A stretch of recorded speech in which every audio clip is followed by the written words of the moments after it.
जी नाज़रीन, अफ़सोसनाक ख़बर आहे जेका अवां ताईं शेयर कयूं पिया। उमरकोट वेझो ॻोठ हीराबाद भरिसां नौजवान नारी जो मुबैना तौर वण में टंगियल लाश हथ। जी नाज़रीन, हिकु दफ़ो ॿीहर अवां खे आगाह कयूं पिया। उमरकोट ॻोठ हीराबाद भरिसां नौजवान नारी जो वण मां मुबैना तौर टंगियल लाश हथ आयो। नारी जी सुञाणप भगवानी धीउ सॼण भील तौर थी आहे। इन हवाले सां लाइन ते मौजूद आहे उमरकोट मां यूसुफ अस्कर मंगरियो। जी यूसुफ, आगाह कजो। जी बिल्कुल, उमरकोट वेझो ॻोठ हीराबाद भरिसां नौजवान नारी जो मुबीना तौर वण में टंगियल लाश हथ। ॻोठ हीराबाद भरिसां नौजवान नारी जो वण मां मुबीना तौर टंगियल लाश हथ आयो। नारी जी सुञाणप भगवानी धी सॼण भील तौर थी। इतला ते पुलिस वाक़े वारे हंधि पहुची नारी जो लाश वण मां लाहे पोस्टमार्टम लाइ सिविल अस्पताल पहुचायो। नारी जो लाश वण में हथ सां टंगियल आहे। ख़दशो आहे नारी खे कंहिं मारे लाश वण में लटकायो आहे। पाड़ेसरनि में चोॿोल। पुलिस जो चवणु आहे त ॻोठ हीराबाद भरिसां नौजवान नारी जे वण मां मुबीना तौर टंगियल लाश हथ आयो आहे। नारी जी सुञाणप ॻोठ मर्ज़ू कलोई जी रवासण भगवानी धीउ सॼण भील तौर थी आहे। लाश सिविल अस्पताल मुंतक़िल करे मामले जी जांच कयूं पिया। जी ठीकु आहे यूसुफ, अपडेट करण लाइ महिरबानी।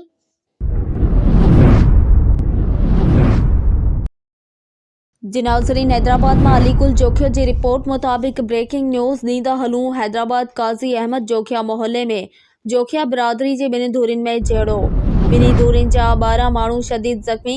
हिकु धुर जे गुलशहर जोखियो खे सीने में गोली लॻण सबबि मर्निंग।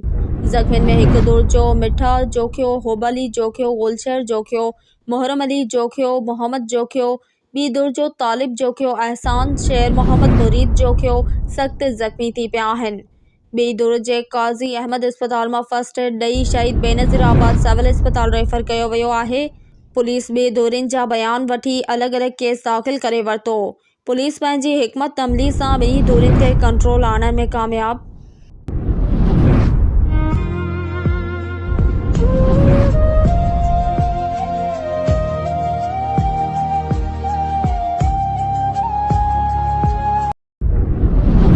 जी नाज़रीन, दत्तो देरो मां एहसान बोसार जी रिपोर्ट मुताबिक अफ़सोसनाक ख़बर ॾींदा हलूं। लाड़काणो जीजल माओ अॻियां नौजवान पुटु क़तल। Larkana ladies jail Irfan medical centre अॻियां 14 सालनि जो नौजवान असदुल्ला पुटु न्याज़ अली मुगेरी खे हथियार बंदनि पंहिंजी क़ौम वारनि अमर जीजल ऐं नानी अॻियां सरेआम क़तल करे फ़रार थी विया। जी नाज़रीन, हिकु दफ़ो ॿीहर अवां खे अफ़सोसनाक ख़बर ॾींदा हलूं। लाड़काणो जीजल माओ अॻियां नौजवान पुटु क़तल। Larkana ladies jail Irfan medical centre अॻियां 14 सालनि जो नौजवान असदुल्ला पुटु न्याज़ अली मुगेरी खे हथियार बंदनि पंहिंजी क़ौम वारनि अमर जीजल ऐं नानी अॻियां सरेआम क़तल करे फ़रार थी विया। अहमदपुर भरिसां गुज़िरियल ॾींहुं पुरसराह नमूने गुम थी वियल 5 वरियुनि जे मासूम नींगर जो ॻोठ भरिसां वाम लाश हथ। लाश घर पहुचण ते कोहराम अची वियो। सोग वारो माहौल। अहमदपुर भरिसां ॻोठ तलो बांधो मां गुज़िरियल ॾींहुं पुरसराह नमूने गुम थियल 5 वरियुनि जे मासूम नींगर मिसबा मतलो जो घर ॿाहिरां लालण वाम लाश हथ आयो आहे। ॻोठाणनि मासूम नींगर जो लाश वाह मां ॿाहिरि कढी घर पहुचायो ते घर में कोहराम अची वियो, जॾहिं त माहौल सोग वारो बणिजी वियो आहे। उन सिलसिले में मासूम नींगर जे वालिद आसिफ महतलो ॿुधायो त गुज़िरियल ॾींहुं मासूम पुटु रांदि कंदे घर ॿाहिरि निकिरी अचानक गुम थी वियो हो, जॾहिं त नींगर जी गुमशुदगी जो इतला अहमदपुर पुलिस खे ॾिनो वियो हो, पर पुलिस का बि मदद न कई। पंहिंजी मदद पाण तहत मासूम पुट जी ॻोल्हा जारी रखी हुई त अॼु सुबुह जो ॻोठ भरिसां लालन वाह मां मासूम पुट जो लाश हथ आयो आहे। असांजी कंहिं सां बि का दुश्मनी नाहे, मामले जी जांच कई वञे। लाड़काणो लॻ महापोटा जे रहवासी नूर मोहम्मद शेख खे भट्टी बिरादरी जे बासरनि माण्हुनि पारां क़तल करण ते शेख बिरादरी पारां SSP चौक खे बंदि करे लाश रखी धरणो हंयो वियो। उन मौक़े ते इस्माइल शेख, अब्दुल रसूल शेख, गुलाम हुसैन शेख, जावेद शेख, वजीरो मोहम्मद बख्श शेख, खुदा बख्श शेख ऐं ॿियनि मीडिया सां ॻाल्हाईंदे चयो त 24 तारीख़ ते 45 सालनि जो नूर मोहम्मद शेख काठियूं करण लाइ वियो त एजाज़ भट्टी, सैयद भट्टी, सलमान भट्टी ऐं अहमद भट्टी कुआड़नि जा वार करे उन खे सख़्त ज़ख़्मी करे छॾियो। जंहिंजो इलाज अस्पताल में हलंदड़ हुयो, पर अॼु नूर मोहम्मद शेख ज़ख़्मनि जा सूर न सहंदे फ़ौत थी वियो। मुज़ाहिरीन chief justice of Sindh high court IG Sindh DIG Larkana SSP Larkana ऐं बस वारनि खां मुतालबो कयो त फ़ौरी तौर क़ातिलनि खे गिरफ़्तार करे असां सां इंसाफ़ कयो वञे। झंडोमरी वेझो ॻोठ कमाल खान अकलाणी जे आइडियल पब्लिक एलिमेंट्री स्कूल में रंगारंग सक़ाफ़ती प्रोग्राम थी गुज़रियो, जंहिंमें सिंधी सक़ाफ़त खे बेटा कंदे ॿारनि पारां सक़ाफ़ती वेस वॻा पहिरे प्रोग्राम में शिरकत कई वई। प्रोग्राम में शागिर्दनि तकरीरूं, ख़ाका ऐं टेबलोज़ समेत क्विज़ कॉम्पिटिशन में हिस्सो वठी ख़ूब दावत हासिल कयो। उन मौक़े ते प्रोग्राम जे ऑर्गेनाइज़र नबी बख्श अकलाणी, हेड मास्टर बशीर अहमद अकलाणी, शाहिद ऐं तैमूर अकलाणी चयो त सिंध जी सक़ाफ़त हज़ारे साल जी सक़ाफ़त आहे। असांखे घुर्जे त पंहिंजी सक़ाफ़त खे उजागर करण लाइ पंहिंजी तहज़ीब रहणी करणी बाबति ईंदड़ नस्लनि खे पिणु इहो पैगाम ॾियूं त असांजी सिंध शुरू खां अमन ऐं भाईचारे जी धरती रही आहे ऐं असां सिंधी अमन पसंदि आहियूं। सिंध में हर मज़हब ऐं ज़ात पात खे मुकमल आज़ादी हासिल आहे। Sanghar Indus heritage society Sanghar तरफ़ां सांगड़ जे तारीख़दान प्रोफेसर मुमताज़ ज़िगारी जे लोक अदब ते लिखियल किताब लीमे जी लात जी तक़रीब रोनमाई मुखे जे क़दीमी इलाइक़े वर्कशॉप हाई स्कूल चक 40 तालको सांगड़ में थी गुज़री। तक़रीब जी सदारत सिंध जे नामयारी तारीख़दान ऐं प्रोफेसर नवाज़ कुंबर कई, जॾहिं त महिमान ख़ास सिंध जो नामयारी स्कॉलर ऐं तारीख़दान फता मोहम्मद शहज़ाद थेबो हो। उन मौक़े ते महिमान में सिंध जो नामयार शाइर Khalil Khoso, Indus heritage society Sanghar जो वाइस चेयरमैन गुलहसन लाखो अकरी, चौथकी जा मशहूर बुजुर्ग सैयद इब्राहिम अली शाह बुखारी जी गादी नशीन ऐं शाइर सैयद अली मदद शाह लतीफ़ाती जो माहिर उस्ताद लिगारी प्रोफेसर सैयद एजाज़ अली शाह काज़मी, नामयारो लेखक हकीम इमाम बख्श मंगरियो, खिपरो सां तालुक़ रखंदड़ सरवरी जमायत जो अॻवान मोहम्मद हयात चानियो, हुरास्ट्रिकल सोसाइटी सांगड़ जो रूह रवां फ़कीर मीर मोहम्मद निज़ामाणी, सांगड़ शाइर हाजी रीमो फ़कीर शर जो फर्ज़ंद उर्स फ़कीर शर, अचड़ोथर अदबी फ़ोरम जो चेयरमैन सांवड़ राजड़ मोहम्मद शरीफ शर, साबिक़ा DSP पुलिस सिंध तरक़ी पसंद पार्टी ज़िले सांगड़ जो सदर अब्दुल जब्बार जुनेजो सभिनी महिमाननि खे अजरकनि जा तोहफ़ा पेश कया। आला भरिसां ॻोठ बादल खान निज़ामाणी जे रहवासियुनि मंठार निज़ामाणी, गुलण निज़ामाणी ऐं नवाब निज़ामाणी अबाणे ज़री ज़मीन ते नाजाइज़ कब्ज़े ख़िलाफ़ साफ़नारो एहतजाज कंदे चयो आहे त निज़ामाणी ज़ात जो निज़ामाणी रहंदड़ बादल खान निज़ामाणी में ॻोठ मुंहिंजो हुयर आहे, नयो आहियां ऐं बनी मुंहिंजी आहे अबे ॾाॾे खां वठी 370 नंबर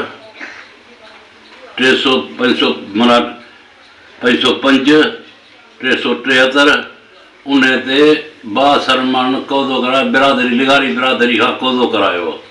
मूंसां विरिहाप आहिनि, मुंहिंजो केस मांडल कोर्ट में हले पियो ऐं मूंसां ज़ुल्म आहे, अञा मूंसां ॾाढ आहे अहिड़ी केरु मुंहिंजी ॿुधण लाइ तयारु कोन्हे, थाणो ॿुधण लाइ तयारु कोन्हे, ठारो खाना सोई ॿुधण लाइ तयारु कोन्हे को।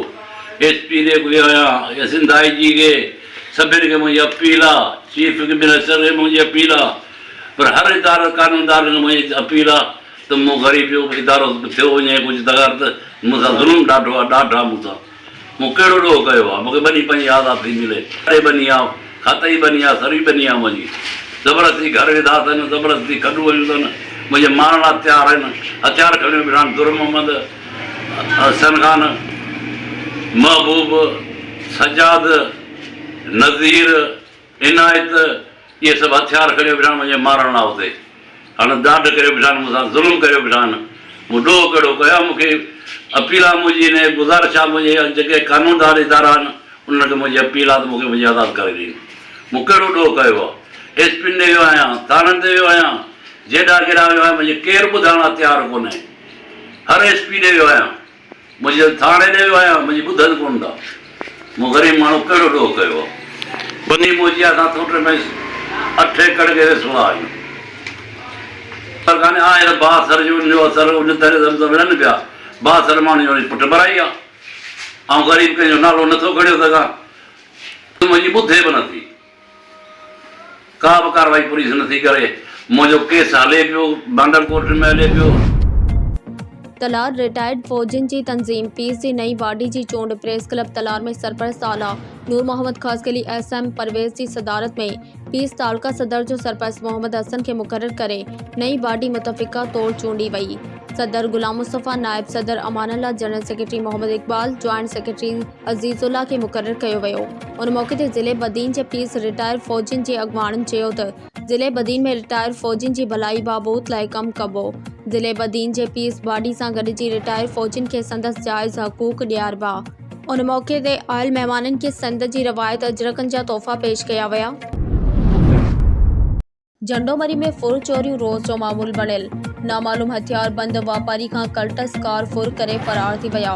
प्यारोलुंड थाणे हद वारी मेन मीरपुर ख़ास टंडो आदम तां हथियारनि जे ज़ोर ते वापारी अरशद बाजवा खां नामालूम हथियार बंद कार फुर करे विया।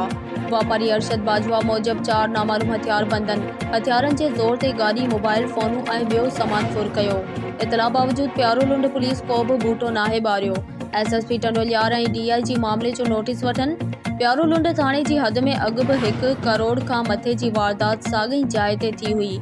ॿियो वाक़ियो आहे पर पुलिस अघोट निंड सुतल आहे। शहरी झंडोमरी जे समूरनि थाणनि में पुलिस जी पेट्रोलिंग ऐं मेन रोडनि ते गश्त न हुजण करे फुर ऐं चोरियूं वधी वयूं आहिनि। पुलिस जे आला इख्तियारियुनि खे ध्यानु ॾियणु घुरिजे त जीअं अवाम जी जान ऐं माल जी हिफ़ाज़त थी सघे। शहरी कल बि का दवा था ॾेई वरी को मीरपुर में ॾियणी हुई त उन जे सिलसिले में मीरपुर वियुसि। उतां नासिर रज़ा गिल साहब खे पंहिंजो जेको हुनजी अमानत हुई उहा ॾेई ऐं जीअं वापसि निकितो आहियां त लॻभॻि 12 या सवा 12 बजे माने हिते हिन जू में रसियो आहियां तक़रीबन।